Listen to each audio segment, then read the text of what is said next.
তেসরা আগস্ট আপনারা জানেন যে ৩রা আগস্ট শহীদ মিনারে ফ্যাসিবাদ বিরোধী এক দফা দিবস ঘোষণা হয়েছিল। আমরা এই বছর ৩রা আগস্ট শহীদ মিনারে ছাত্র জনতার জুলাই ঘোষণাপত্র ইশতেহার পাঠ কর্মসূচি অনুষ্ঠিত হবে।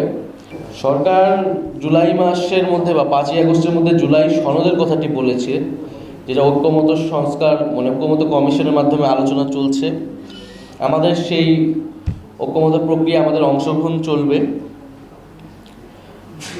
এবং আমরা আশা করব যে সরকার তার প্রতিশ্রুতি অনুযায়ী ৫ই আগস্টের মধ্যে এই জুলাই সনদ রচনা করবে সকল দলকে নিয়ে, ফ্যাসিবাদ বিরোধী, যেখানে রাষ্ট্রের যে মৌলিক সংস্কারের রূপরেখাটি সেটি উল্লেখ থাকবে। জুলাই ঘোষণাপত্র দেওয়ার মেয়াদকালটি কিন্তু শেষ হয়ে গিয়েছে কয়েকদিন আগে, যেটি ৩০ কার্যদিবস ছিল, এবং সরকারের জায়গা থেকে এখনো কোনো ধরনের বক্তব্য আসলে আসেনি। এটি তারা কেন দিতে পারেনি বা আবার কবে দিতে চাচ্ছে বা এই ধরনের কোনো পরিকল্পনা। ফলে আমি মনে করব যে সরকার যেহেতু ব্যর্থ হয়েছে, আমরা আর কারো ওপর নির্ভরশীল নই।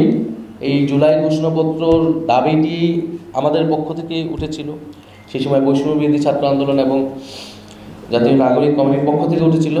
অর্থাৎ অভ্যুত্থানকারী যে ছাত্র জনতা আমাদের সাথে যুক্ত হয়েছিল, তাদের যে নেতৃত্ব, আমরা মনে করি এটা তাদেরই দায়িত্ব।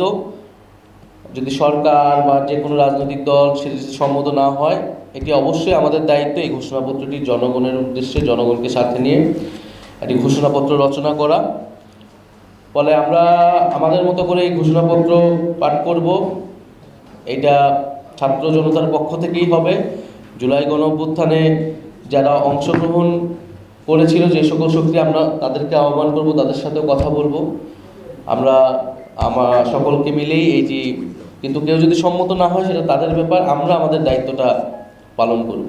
এটা যেহেতু সরকার দায়িত্ব নিয়েছিল, ফলে ব্যর্থতার দায় সরকারকেই নিতে হবে বা সরকারকে স্পষ্ট করতে হবে সরকার কোথা থেকে বাধা পাচ্ছে, তাদের কারণে হচ্ছে না।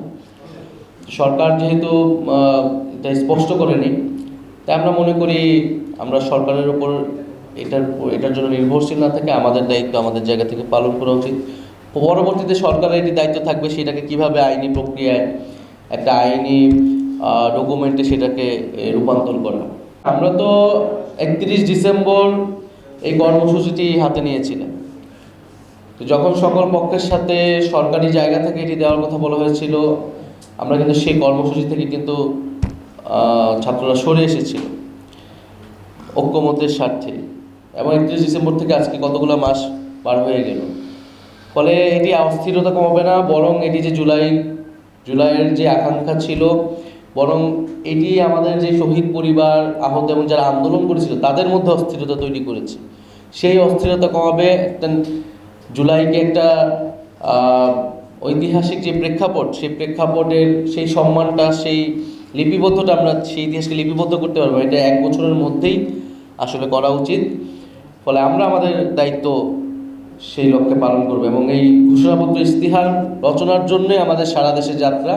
আমরা জনতার দুয়ারে জুলাইকে নিয়ে যাব, তাদের বক্তব্য, তাদের প্রত্যাশা অনুযায়ী সেই ইশতেহার এবং সেই ঘোষণাপত্র রচিত হবে।